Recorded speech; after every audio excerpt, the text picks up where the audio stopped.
lá, Catinha, ó. Vai lá, Catinha, pra escolinha. Isso. Ó, as tias esperando vocês pra escolinha. Ó, que bênção, hein?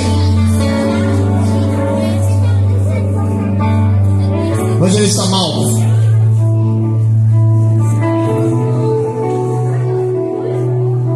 Irmão, eu tava saindo ali fora e eu vi uma coisa que eu sou apaixonado. Eu vi de longe, tava passando, que é livros. Eu tenho uma grande paixão na vida, que é ler. Desde pequenininho, aprendi com meu pai. Geralmente eu compro uns 2, 3 livros por mês, né? Falei, Patrícia, que esse livro aqui? A Patrícia passou, não sei não, mas eu acho que é para vender. Eu já separei 2, falei, esse aqui você esconde, que é meu. Amém? Daí eu descobri que ele vai para uma viagem missionária para Londres, né? E a gente sabe que não é fácil, não é barato. Amém?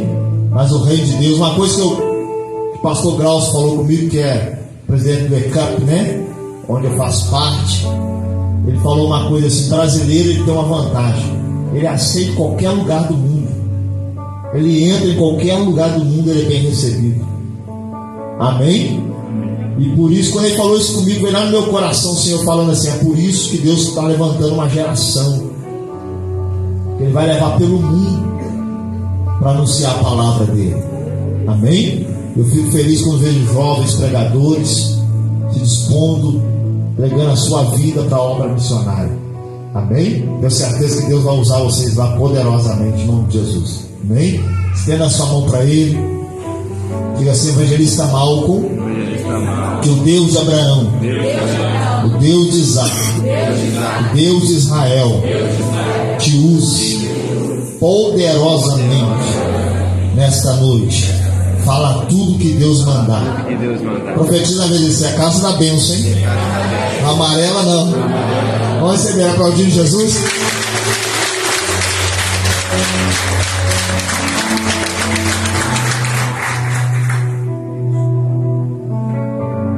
Paz do Senhor, meus irmãos. Amém. Paz do Senhor, gente. Amém.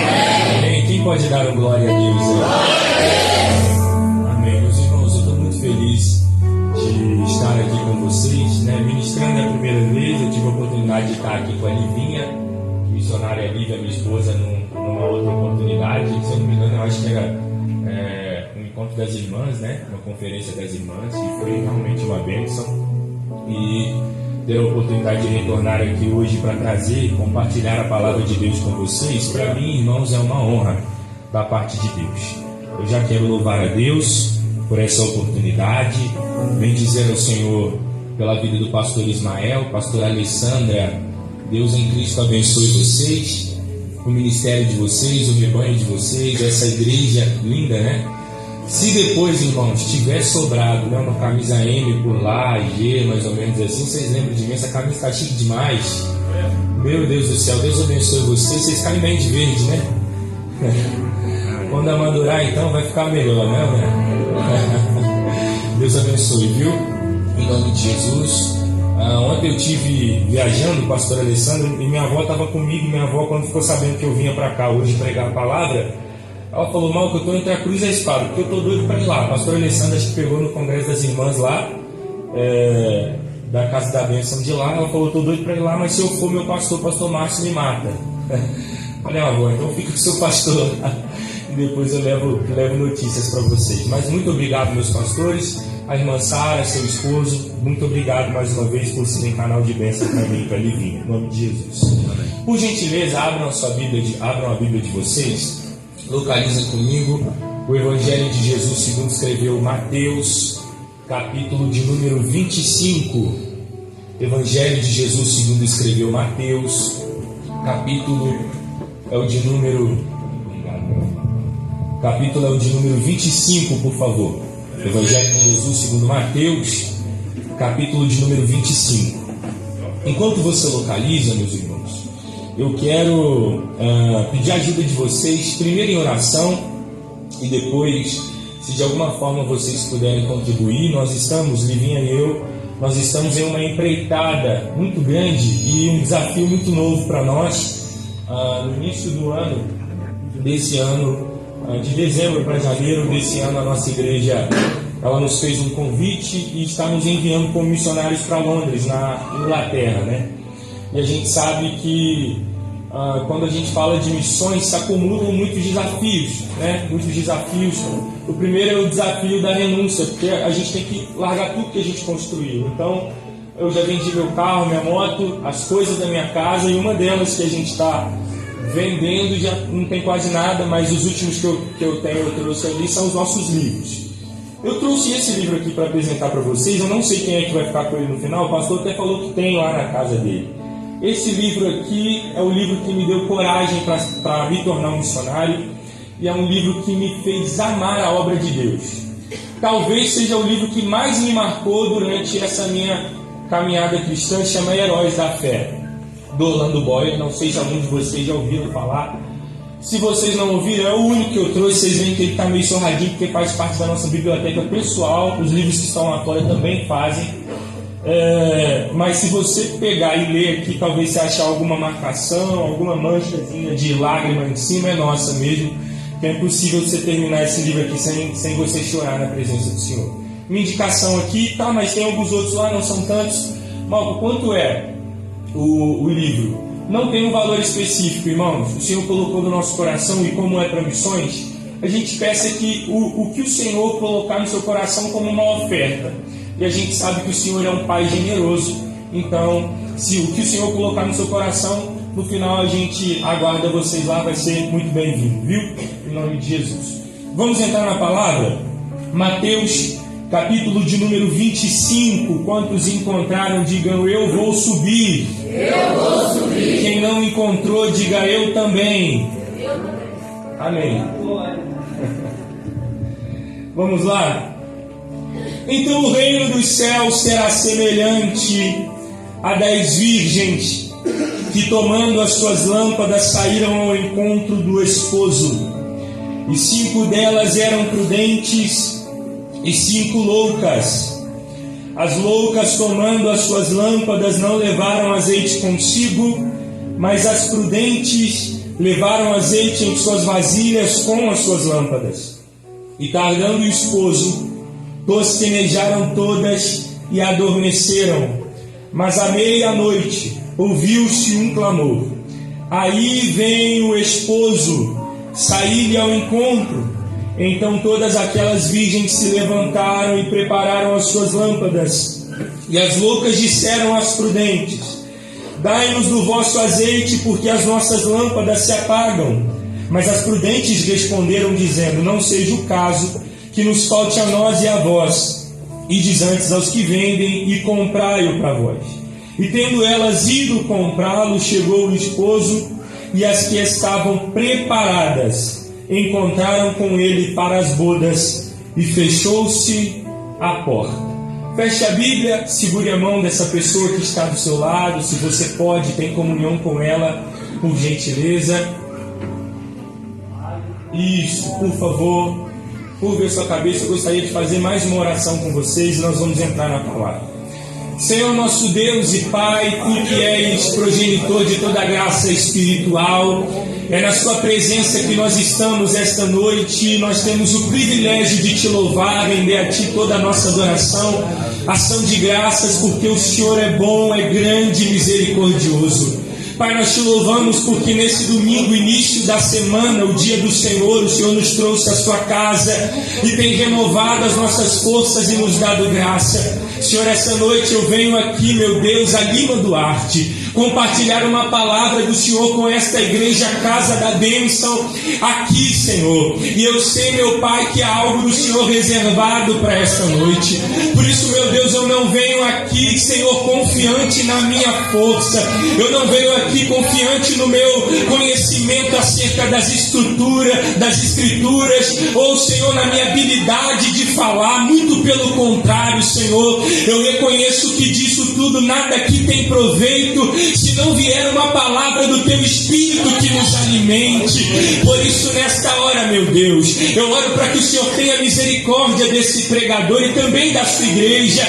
E se Tu és o nosso Pai, como o Pai coloca pão nessa mesa e sacia a nossa fome do Senhor, e sacia sacia a nossa sede de Ti. Meu Pai, que desde a entrada da igreja, do último banco até aqui na primeira fileira, aonde entrou, Senhor, este servo, esta serva, ansiando por ouvir a Sua voz, que ele não saia daqui desta igreja de outra maneira, senão incendiado pela Tua palavra.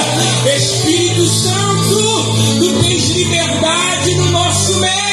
Se Tu quiseres curar, Tu cura essa noite. Faz esse câncer, esse caroço, essa enfermidade desaparecer.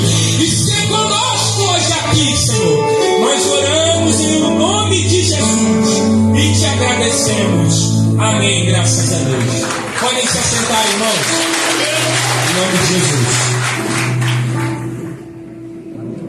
Graças a Deus. Irmãos, eu quero parabenizar vocês, a toda essa mocidade, a todos vocês envolvidos nesse evento.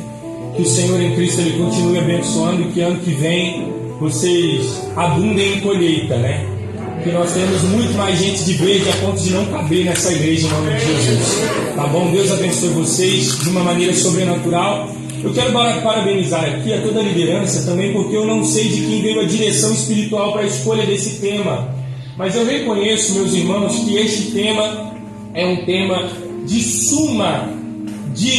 vital importância, principalmente para o tempo em que nós estamos vivendo, para as coisas que acontecem no nosso país e que acontecem no mundo, de modo geral, e sobre como a vinda de Jesus se aproxima. Então eu não vim aqui, meus irmãos, pregar outra coisa a não ser vinculado diretamente a esse tema que vocês escolheram aqui, tá bom? Eu quero pedir a vocês, por gentileza, eu sou um pregador que me demora um pouco na introdução, já vocês vão ver, então eu quero pedir a vocês que vocês tenham um pouquinho de paciência comigo, e mais pra frente, quando eu estiver finalizando a mensagem, vocês vão entender tudo aquilo que o Senhor colocou no meu coração. Eu tenho certeza que o Espírito de Deus vai falar com vocês. Amém? Vamos lá então. Meus irmãos, o texto que nós lemos está inserido no Evangelho de Jesus segundo Mateus escreve no capítulo 25, como vocês notaram, que é a leitura referência a qual nós fizemos. Tá bom? A primeira coisa que nós precisamos entender é que os evangelhos, nós temos 4 versões do evangelho, escrito por diferentes evangelistas, são eles Mateus, Marcos, Lucas e João. Nós temos 3 evangelhos chamados evangelhos sinóticos, porque tem um pouco de coincidência, são um pouco parecidos, que são Mateus, Marcos e Lucas. E nós observamos que esses 4 evangelhos são relatos de pessoas diferentes acerca do que viram, ouviram, testemunharam ou pesquisaram acerca da vida e ministério de Jesus aqui na Terra, ok? Mas nós precisamos entender também que cada um desses 4 tem um público-alvo a qual eles estão destinando esses evangelhos. E qual é o público-alvo do evangelista Mateus? O Evangelho de Mateus, o evangelista Mateus, tem como público-alvo Jerusalém, tem como público-alvo Israel e os judeus. Por isso é que nesse evangelho aqui, meus irmãos, nós vamos achar Mateus nos trazendo muitas alegorias que fazem parte do convívio de um judeu. Pode ser que você leia Lucas e tenha um entendimento mais fácil, mais simplificado. Marcos, um entendimento mais fácil, mais simplificado, porque Lucas e Marcos estão escrevendo a gentios. A sua versão do Evangelho são para gentios. Lucas aos gregos e Marcos aos romanos. Mateus é principalmente aos judeus. Por isso que em Mateus nós vamos ter um livro com mais citações aos profetas. Pelo menos 13 vezes Mateus vai dizer: isso aconteceu para que se cumprisse o que fora dito pelo profeta tal. Porque Mateus quer apresentar Jesus aos judeus como o Messias que fora prometido. Por isso ele vai usar então muitas coisas que fazem parte do cotidiano judaico. O texto que nós lemos aqui, o capítulo 25 de Mateus, por gentileza redobre a sua atenção, o capítulo 25 de Mateus, que nós lemos aqui, sobre o que é que esse texto está nos falando. Toda vez, e aqui vai uma dica, que você tiver dificuldade de entendimento acerca de um texto bíblico, se apropriem do contexto, o capítulo anterior e o capítulo posterior. O que é que Jesus está dizendo no capítulo anterior? Vamos lá, capítulo 24. Jesus está falando sobre o princípio das dores. Sobre o que, meus irmãos? Sobre o princípio das dores. Então o assunto aqui é fim dos tempos. Amém? Para os irmãos entenderem. Os discípulos pedem a Jesus sinais. Jesus fala para os discípulos: olha, essa geração má e perversa não será dado outro sinal, senão o sinal de Jonas. Logo após Jesus introduzir isso, Jesus vai começando a falar para os discípulos sobre como eles deviam proceder a sua vida com cuidado. Ele vai dizer: acautelai-vos e notem os sinais dos fins dos tempos. E aí ele vai usar um termo que é como quem está dizendo: observem os sinais. Jesus vai dizer: onde está o cadáver, ali também está o abutre. Ou seja, o voo de um abutre, o voo de um urubu no céu. Quando você avista um urubu ou um abutre rodeando muito uma região, logo isso indica que ali tem algum tipo de cadáver. É isso que Jesus está tentando ensinar a esses discípulos aqui. E no capítulo 25, esse sermão acerca dos últimos tempos continua. E Jesus está dando dicas, Jesus está dando conselhos muito importantes à permanência dos seus discípulos aqui na terra, firmes naquilo que o Senhor havia lhes comissionado, depois que Jesus vai morrer e vai ser assunto aos céus. O capítulo 25 então começa com Jesus introduzindo uma parábola, uma história. E vocês vão notar que essa parábola, essa história, faz parte direta do convívio judaico. Afinal de contas, Malco, o que é que Jesus está ilustrando nessa história? Jesus está ilustrando um casamento judaico. O texto vai chamar de a parábola das 10 virgens. E vai dizer que este momento que está acontecendo aqui é uma preparação total para o casamento. Vamos lá? O que é então que o texto está dizendo? É muito fácil de discernir. O que é então que o texto vai dizendo? O texto está dizendo que haviam 10 virgens, todas elas esperando o noivo, o esposo vir, para buscar a sua noiva. As 10 virgens estavam munidas com lâmpadas. As sábias, as que a Bíblia separa, as que Jesus separa como sábias, com azeite reserva, e as loucas sem azeite reserva. O desenrolar-se da história que vai dar aqui vai ser um desenrolar que vai nos mostrar a diferença de que no final, quem serve com reserva e quem serve sem reserva. E que no final, quando o noivo vem, as que estão preparadas, elas são levadas com o noivo e a porta se fecha. O que é que está acontecendo aqui de fato? Vocês vão de convir comigo, meus irmãos. Eu disse para vocês que Mateus aborda muito a cultura judaica. Se nós estamos falando de um casamento, a gente precisa contextualizar. Esse casamento aqui não é um casamento ocidental como o nosso, é um casamento oriental. Então, quais são as diferenças mais marcantes aqui? A primeira que nós observamos: frequentemente, quando nós vamos nos casar, se minha esposa estivesse aqui, eu aproveitaria para fazer o meu jabá, né? Para me lembrar do dia do meu casamento, né, pastor? Você está do lado da sua esposa e dá uma piscada de olho para ela, fala: eu me lembro também do dia do nosso casamento, né? Aproveita para garantir sua semana aí abençoada, acender a chama, né, irmãos? Me lembro do dia do meu casamento. Como é o nosso casamento aqui no Ocidente? O ápice do casamento ocidental é que chega o noivo, fica aqui na frente aguardando. Chegam os convidados e todos aguardam a chegada de quem, irmãos?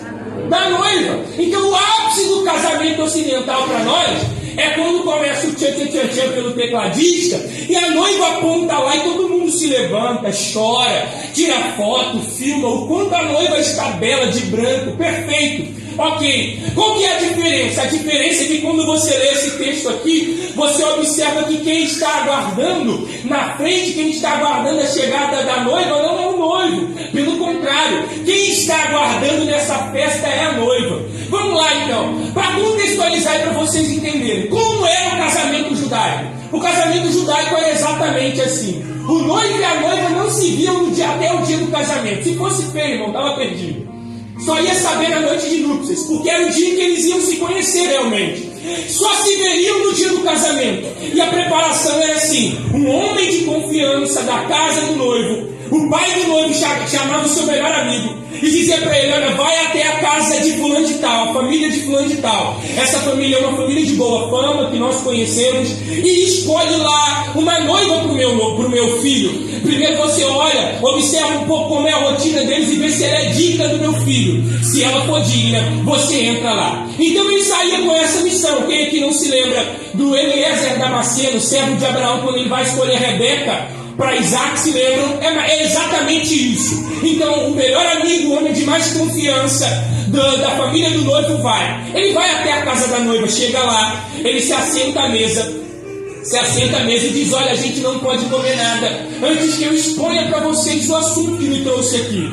Chama o pai da noiva, a mãe da noiva, os irmãos da noiva, se assentam à mesa e ele diz: olha, o meu senhor, pai do meu senhor que vai assumir a casa, me mandou aqui para despojar, para separar a filha de vocês com sua esposa, sabendo ele que a filha de vocês é virgem, separada, santificada, é diferente na sociedade. Ele quer que a filha de vocês se case com o filho dele. E como é que esse compromisso é selado então, já que o noivo e a noiva não se veem até o dia do casamento? Com o dote. Então o dote é dividido em duas partes. A primeira parte é entregue direto ao pai da noiva. Esse dote ao pai da noiva simboliza o valor que essa noiva tem. E a segunda parte é dado direto à noiva. Esse dote que a noiva recebe não é um dote que a noiva pode gastar. É uma espécie de seguro. Há um valor financeiro, mas também há umas moedas que tem algum valor, que é um valor sentimental. O valor financeiro dela não é tão grande, mas é um valor sentimental. Ela recebe 10 dracmas, moeda de valor baixo. Essa moeda vai servir para que no dia do casamento ela adorne o seu cabelo com as dracmas, porque precisa haver uma diferenciação da noiva para as outras convidadas, já que o noivo e a noiva não se veriam até o dia do seu casamento. Ok, no dia que é fechado esse compromisso, o amigo da família do pai vai voltar para casa e a noiva e o pai têm a obrigação de, no prazo de 1 ano, preparar a festa do casamento, preparar o enxoval, preparar a noiva e preparar todas as coisas para o dia fixado em que seria o casamento. Nesse prazo de 1 ano, a noiva tem o prazo para se preparar para o casamento e o noivo tem a obrigação de preparar a morada onde ele vai morar com a sua noiva. Então qual é o papel do noivo no dia do casamento? Sair da morada que já está preparada, vir até a festa, comungar nessa festa, pegar a sua noiva, levar para a sua casa, e é na sua casa que a festa vai continuar. Então, na festa de casamento judaica, vai durar mais ou menos 14 dias. Malco é tempo demais. Pois é, irmão, é tempo demais, 14 dias. Porque são 7 dias na casa do pai da noiva e mais 7 dias na casa dos noivos, quando eles chegam em casa. Ok, 1 ano se passou. E como é que a festa vai acontecer? O noivo, o pai da noiva já chamou todos os convidados, os parentes de longe, está todo mundo na festa. A primeira etapa da festa vai durar 7 dias. Quantos dias, irmãos? 7 dias, ok, 7 dias. A noiva precisa estar preparada, já adornada nesses 7 dias. Então a noiva está com vestes brancas, cabelo adornado pelas dracmas. E auxiliando a noiva, nós temos 10 virgens que vão ser como daminhas, trazendo para os nossos dias, vão ser como daminhas para esta noiva. A obrigação dessas 10 virgens é sustentar, é ajudar essa noiva a permanecer firme até a chegada do noivo. Então as 10 virgens precisam estar de igual modo preparadas com essa noiva. Essas 10 virgens precisam estar munidas de lamparinas, azeite, lamparinas acesas, e o combustível para manter essas lamparinas acesas é o azeite. Essas lamparinas precisam estar acesas, por quê? Porque a festa se prolonga por 7 dias. Só que ninguém sabe nem o dia e nem a hora em que o noivo vai vir. Quantos dias de festa, irmãos? 7. Só que o noivo pode vir no primeiro dia, pode vir no segundo dia, pode ser que o noivo cisme de aparecer só no último dia, quando o dia estiver quase terminando.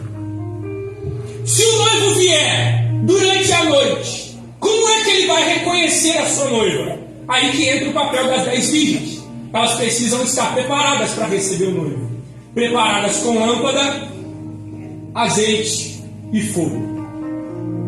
Para o pai da noiva saber quando o noivo se aproxima, ele vai contratar 7 homens que saibam tocar bem trombetas. Então ele vai colocar os 7 homens na porta da festa e a instrução é: quando o noivo estiver se aproximando, quando ele for avistado de longe, o primeiro toca a primeira trombeta. E conforme o noivo for se aproximando, o segundo toca a segunda trombeta, o terceiro a terceira trombeta, o quarto a quarta trombeta, o quinto a quinta trombeta. Quando o noivo estiver na porta da festa, o sétimo toca a última trombeta, olha para dentro da festa e diz: eis aí vem o noivo, saí ao encontro dele. Vamos lá? Por que que Jesus está mencionando essa parábola? Porque a vinda de Jesus à terra identifica exatamente essa parábola. O melhor amigo do pai do noivo que vem para a terra para separar a noiva para o noivo. Jesus fala sobre João Batista, o que foi enviado para endireitar as veredas. Nascido de mulher, não houve maior do que João Batista, e fora profetizado por Isaías capítulo 40, envio diante de vós o meu anjo, o meu profeta, que há de endireitar as vossas veredas. O que é que João Batista vem pregando? João Batista vem pregando: arrependei-vos, porque é chegado a vós o reino de Deus. João Batista não abre mar vermelho. João Batista não ora e desce fogo do céu. Só que Jesus diz que nascido de mulher não havia profeta maior do que João Batista, porque ele vem preparando a chegada para o noivo. Ok. João Batista vem batizando, por isso Batista. Logo após vem Jesus. João Batista está batizando e João Batista está dizendo: raça de víboras, arrependei-vos. Raça de víboras, arrependei-vos. Quando Jesus vem vindo de longe, aí ele olha: há de vir um após mim, de que eu não sou digno de desatar as sandálias. Ele é o Cordeiro de Deus que há de tirar o pecado do mundo. João Batista é profeta, sim ou não, irmãos?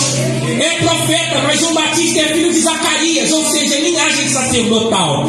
Jesus está vindo, Jesus é o noivo, sim, Jesus é o noivo, mas Jesus também é o dote que compra a noiva, que separa a noiva. Se ele é o dote que separa a noiva, e só pelo seu sangue a noiva pode ser comprada, Jesus vem para cumprir o ritual do sacrifício do cordeiro.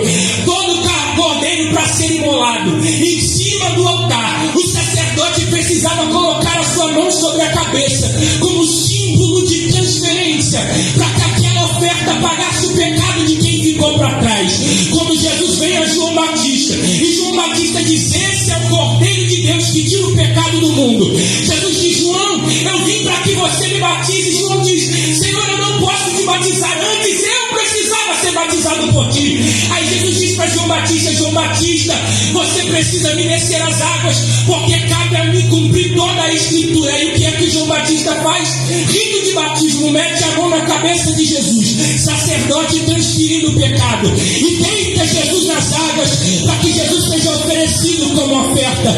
Qual é o preço que Jesus pagou pela noiva como dote, Malco? É o que o Paulo falou. Quando Jesus está na cruz, Jesus está crucificado, diz a Bíblia que Jesus entrega o seu espírito, vem um soldado romano com uma lança, fura o lado de Jesus e vaza sangue e água, e a Bíblia diz que pelo seu sangue nós fomos comprados e transformados para ele por nova criatura.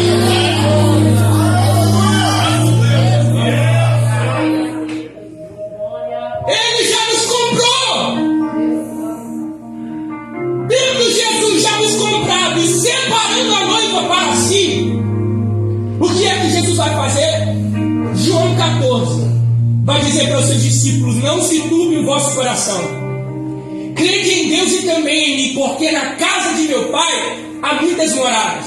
Se não fosse assim, eu vos teria dito, mas eu preciso ir, porque eu vou para o Pai e vou preparar morada para vocês, e depois eu virei outra vez a fim de vos buscar, para que onde eu estiver, estejais vós também.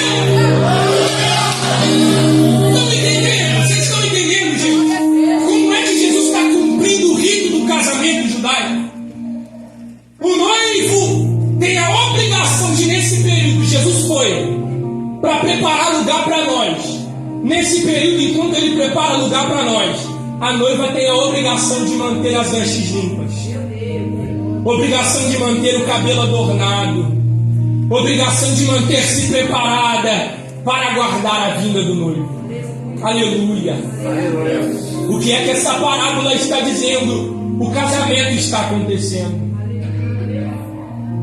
Há umas que são as prudentes. As prudentes, diz a Bíblia, elas vão para esse casamento aguardar a vinda do noivo. E por que é que elas são prudentes? Porque elas sabem que o noivo pode chegar em um momento que ela não imagina. Se o noivo pode chegar em um momento que ela não imagina, caso o noivo tarde, elas precisam ter reserva de azeite, que é combustível para manter a chama da lâmpada acesa. A diferença é que as loucas, diz a Bíblia, as loucas vão para esse casamento e tem 7 dias para o noivo vir, só que elas pensam que ele deve chegar no primeiro, deve chegar no terceiro dia, então a gente não precisa levar reserva.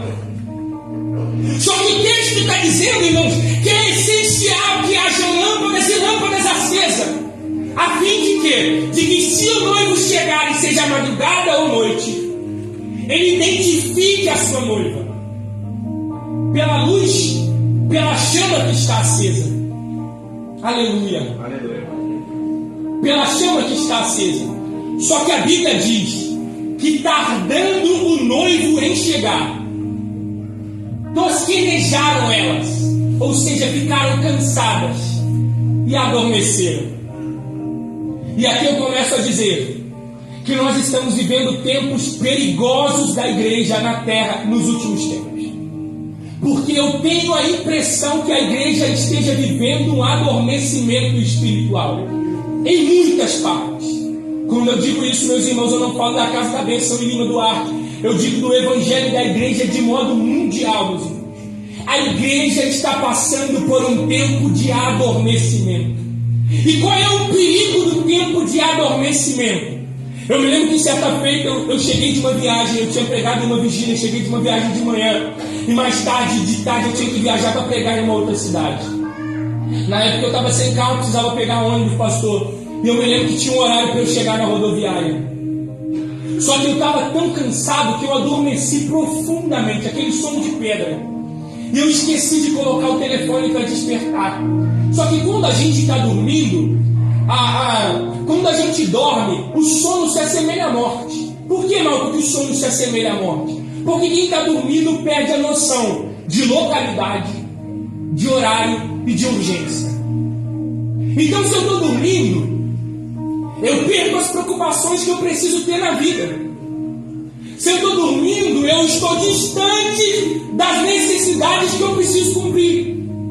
E eu me lembro que aquele dia eu me acordei desesperado porque as horas já estavam avançadas e quase perdi o horário. Porque quando a gente dorme, a gente perde senso de localidade, urgência e horário. E o que é que o texto diz? Diz que elas adormeceram. Se elas adormeceram durante o período de sono, elas não sabem que elas estão num casamento. E é quando a gente começa a levar a vida esquecendo-se de que uma hora o noivo vem. Eu não sei quanto tempo de igreja você tem. Talvez você tenha 1 mês de igreja, 10 anos, 30 anos de igreja. Se o que te faz vir para a igreja é outra coisa que não seja aguardar a volta do noivo, você está em tempo de adormecimento. Meu Deus. E o Senhor te trouxe aqui essa noite para te despertar. Tempo de igreja adormecida é tempo em que a gente vai para a igreja e a igreja está abarrotada de gente vazia de Deus, de gente que não tem fome e amor pelo noivo mais, de gente que não anseia pela volta do noivo mais. Sabe qual é a preocupação de Deus quando o povo foi para o cativeiro babilônico? Porque durante os 70 anos em que Judá esteve no cativeiro babilônico, muitas pessoas perderam a sua identidade de judeu, se casaram com babilônicos e abandonaram a sua fé. Porque quando a gente adormece na fé, nós entramos num tempo de banalização das coisas de Deus.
vezes as vestes permanecem brancas. Quando elas olham para o cabelo permanece adornado com as dracmas. Aonde está o problema, Malco? O problema está quando elas olham para a lâmpada. Porque elas observam que a lâmpada estava se apagando. Porque no período de tempo em que elas estavam dormindo, o sono lhes fez parar de abastecer a lâmpada para manter a chama acesa. Qual é a função da lâmpada aqui? O noivo pode chegar de madrugada. O noivo pode chegar de noite. E como ele não sabe quem é a noiva, porque ele nunca havia visto ela até aqui, as lâmpadas iluminavam o caminho que o noivo faria até chegar à sua noiva. Iluminavam o rosto da noiva. E ele saberia quem e qual era a sua noiva. Então nós estamos falando que a lâmpada era necessária diretamente como uma identidade, uma identificação. O noivo precisava da lâmpada acesa para identificar quem era a sua noiva. Quando nós falamos de identidade, eu me lembro que quando eu era mais novo, minha mãe me pegou, me levou no lugar de fora, na câmara, na época. E na câmera eu tirei uma fotinha, muito feia por sinal, né, irmãos? Meu Deus do céu. Como é difícil a gente sair legal numa foto de identidade, né? Tirou uma fotinha, eu assinei um papelzinho e saiu ali a minha identidade. Quando você está passando por qualquer localidade e um oficial precisa te identificar, ele não pergunta o seu nome. O que é que ele pede? Documento, identidade. E quando ele olha para a sua identidade, ele confere que você é quem exatamente você diz que é. A lâmpada aqui faz o papel de identidade. Porque quando o noivo chega e ele vê as lâmpadas acesas, ele sabe quem é a noiva que ele vai se casar. Aleluia. Aleluia. Só que o texto diz que as lâmpadas estavam se apagando. Tem noivas, tem virgens aqui que trouxeram reserva. E as que trouxeram reservas pegam a sua lâmpada e desesperadamente começam a abastecer a sua lâmpada para manter a chama acesa. Só que a Bíblia diz que tem uma outra parte, que são as loucas. As loucas que não trouxeram reserva consigo, que não trouxeram azeite reserva consigo, e elas precisam sair para comprar, porque azeite é intransferível, ou você tem ou você não tem. Deixa eu te falar uma coisa, o diabo faz de tudo para te minar na fé, ele faz de tudo para te cansar na fé, para te tirar desse ambiente, para te desviar daqui, porque ele sabe que quanto mais longe ele te mantém daqui, menos reserva você tem, e que quanto menos reserva você tem, é uma questão de tempo até ele apagar a chama de Deus na tua vida. Por isso que o diabo faz de tudo para te tirar daqui, por isso que o diabo luta para te arrancar do seio da igreja, por isso que o diabo tenta te colocar contra o pastor, contra a pastora, por isso que o diabo tenta te causar aversão na liderança, por isso que o diabo tenta usar gente com fofoca, calúnia, difamação no meio da igreja, porque o objetivo dele é te afastar do ambiente que alimenta a tua vida de azeite, porque ele sabe que enquanto houver azeite na tua vida, vai haver chama acesa para te manter com a identidade de Cristo.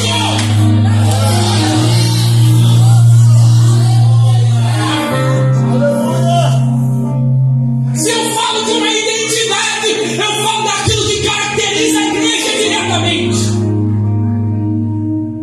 Eu falo daquilo que nos identifica diretamente. E eu abro um parênteses para falar aqui, meus irmãos, e não é saudosismo. É porque a Bíblia diz que não é para a gente esquecer dos antigos marcos. Não é saudosismo, porque a Bíblia diz em Hebreu que nós não podemos parar, porque nós somos rodeados de uma nuvem de testemunha que dá aqui na palavra de Deus os exemplos deles. Não é saudosismo, mas eu me lembro, pastor, eu sou um jovem, eu tenho 28 anos de idade, irmãos. Eu me converti, a minha família foi ganha para Jesus quando eu tinha 9 anos de idade, eu nunca me desviei de lá para cá. Não para minha glória, mas pela misericórdia de Jesus. E eu me lembro de um tempo mais atrás, irmãos, quando a gente tinha temor das coisas de Deus, quando a gente tinha temor para entrar na casa de Deus, pastor.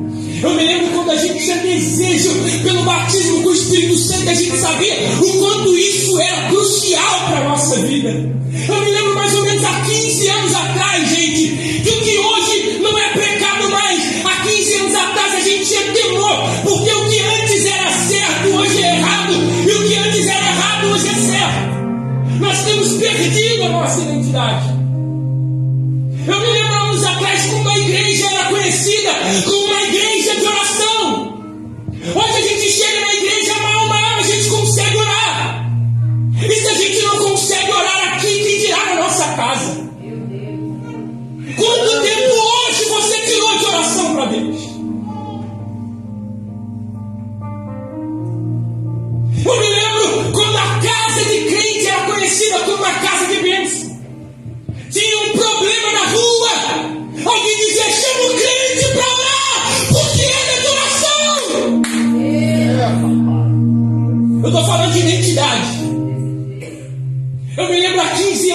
atrás, mais ou menos, gente, quando a gente era conhecido por jejuar.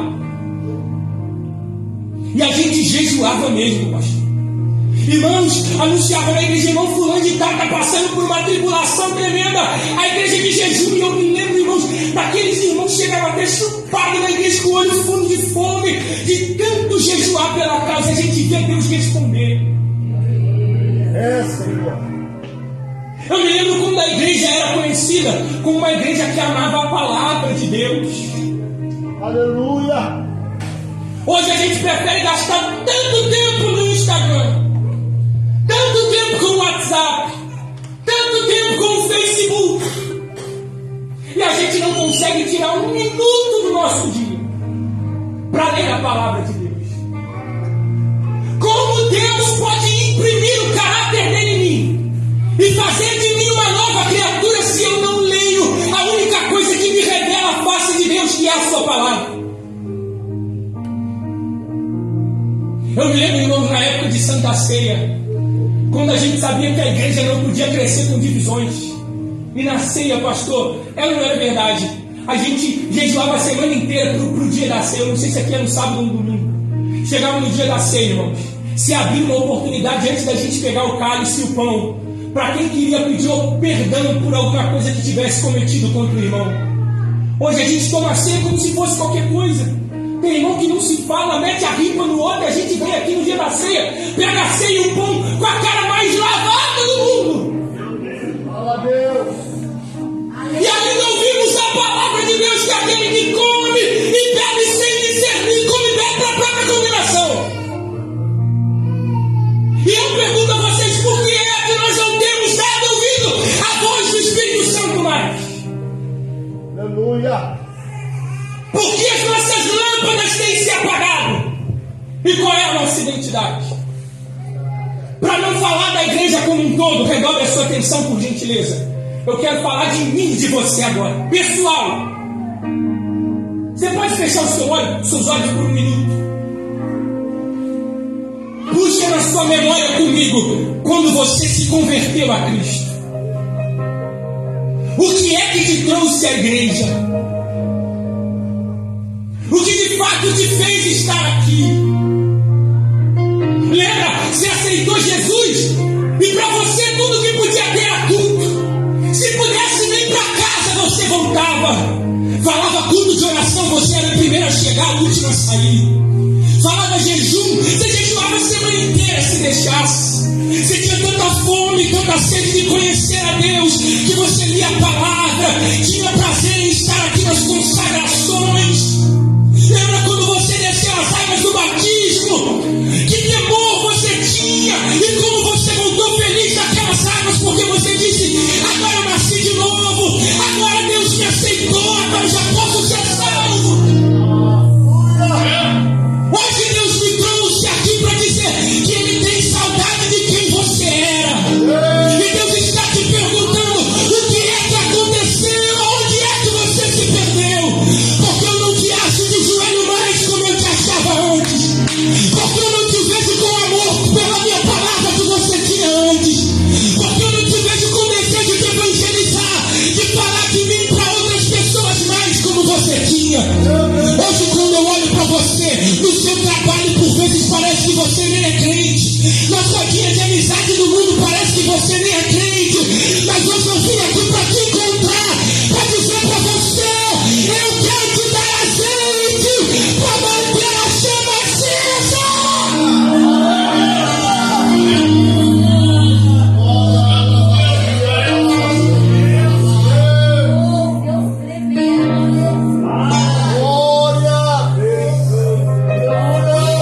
Deus te trouxe aqui para te encontrar e dizer, eu tenho saudade. Saudade quando você era só meu. Porque santidade é isso, é separação. Saudade quando você era só meu. O que é que te roubou? O que é que minou as suas forças? O que é que te desanimou? O que te fez abandonar tanta igreja e usar tantas desculpas para faltar tantos cultos e vir só no domingo? Por que você mudou as suas prioridades? a Bíblia diz que enquanto as loucas saíram para comprar azeite, o noivo veio e levou consigo as 10 que estavam preparadas. E fechou-se a porta. O termo fechou-se a porta significa que a oportunidade é uma só. Não são duas oportunidades. É uma só oportunidade. E o noivo veio. Fique de pé comigo, por gentileza.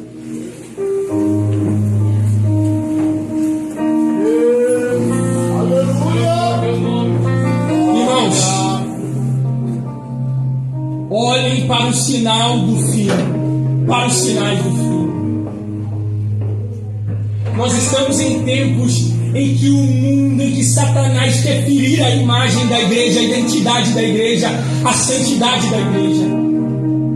Em que entram séries para nossa casa através da HBO, Netflix, Star Plus, redes de streaming com séries em que crianças de 12, 10 anos estão se chamando de homoafetivas. E a gente permite que isso entre na nossa casa. Nós normalizamos as coisas de Deus e deixamos que as coisas do mundo ditem o ritmo da nossa vida. E isso está acabando com a nossa identidade. Quando os apostatando da fé e o temor que se perde da igreja. Só que a Bíblia diz, irmãos, que o noivo veio e buscou as que estavam preparadas. Meu Deus. Eu não sei se dá tempo de eu terminar a pregação hoje. Eu não sei se quando eu sair do culto pegar o meu carro para ir para casa, se eu realmente chego em casa. Eu não estou falando de morrer, eu estou falando que no próximo segundo Jesus pode voltar. E o assunto aqui essa noite é se você está ou não preparado. Eu posso imaginar Deus falando com Jesus: meu filho, chegou a hora de separar os bodes das ovelhas. Está na hora de você buscar a minha igreja. E diz a Bíblia que Jesus vai sair do céu em cima do seu cavalo branco. Eu consigo imaginar Jesus dando um grito para o seu alazão celestial, o cavalo sendo preparado, Jesus montando no seu cavalo branco e vindo do céu das regiões celestiais, entrando na atmosfera da terra. A Bíblia diz que todo o olho verá. Eu imagino os satélites da NASA, os satélites das maiores potências da terra, captando as imagens do Messias por cima do seu cavalo branco e dizendo: será que é um alienígena? O que será que está acontecendo? E a Bíblia diz, o apóstolo Paulo em Tessalonicenses diz que no abrir e fechar de olhos, ao soar da última trombeta, nós seremos arrebatados com eles para os ares, e que toda a matéria corruptível será revestida de incorruptibilidade, toda a matéria mortal será revestida da imortalidade, e nós seremos no céu com ele. E como é que vai estar a terra nesse tempo? Quando a igreja for arrebatada, e quando nós estivermos com Cristo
resposta. Tem alguém aqui que diz que sabe o que aconteceu? Quem é? Eu não sei o nome, mas chamam ele de desviado. Se afastou dos caminhos do Senhor. Qual é a notícia que ele tem? Quando ele disse que a igreja subiu e que Jesus voltou.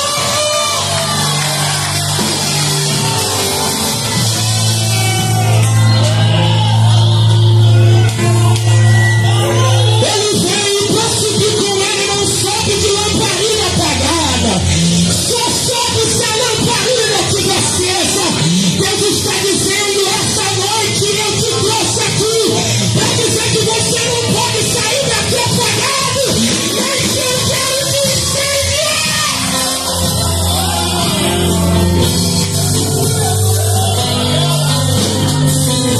Me ajuda, eu vou encerrar agora. Quero fazer uma oração aqui no outro lado.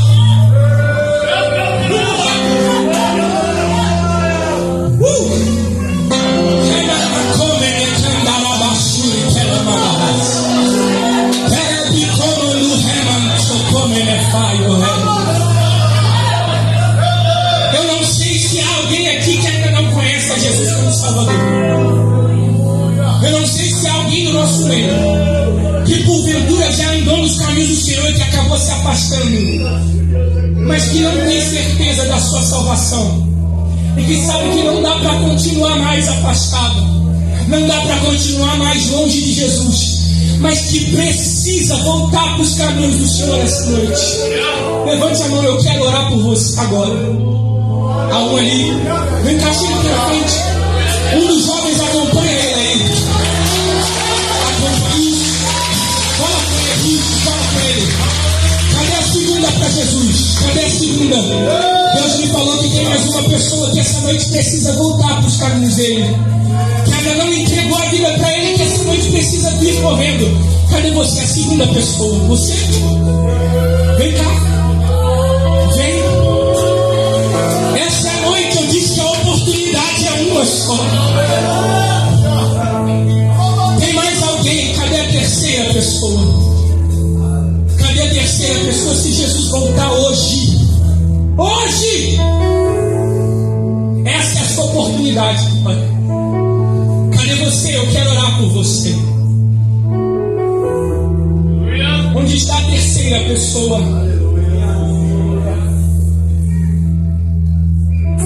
Onde está a terceira pessoa? Saia do seu lugar. Eu sinto o Espírito de Deus. Isso.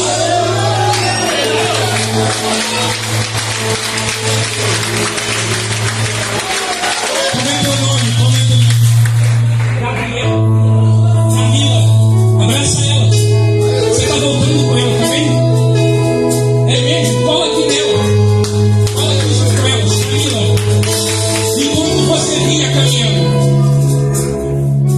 Enquanto você vinha caminhando, eu via como dos seus pés se quebravam correntes.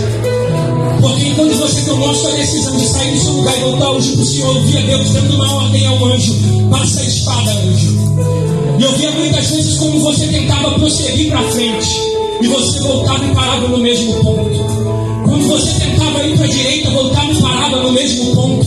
E você dizia: meu Deus, eu não sei o que acontece, porque por vezes parece que eu estou sufocada e a minha vida não sai do lugar. E Deus dizia: havia correntes e demônios encarregados para te fazer infeliz e te fazer frustrada em todas as áreas da sua vida. Mas quando você decidiu vir, o Senhor falava com esse anjo que tinha uma espada maior do que eu, e esse anjo descia a espada nessa corrente. O Senhor dizia: fala para ela, Malco, que sou eu, Deus, que cuida e que guarda a vida dela enquanto ela estiver debaixo da minha mão. Eu vejo agora, enquanto eu te falo, o Senhor fazendo um reboliço na sua vida, transformando coisas na sua vida, tirando gente que estava do teu lado, que você acha que era de extrema confiança, e levando para longe, porque Deus diz: eu escuto o que ela não escuta, e eu conheço a intenção do coração do homem.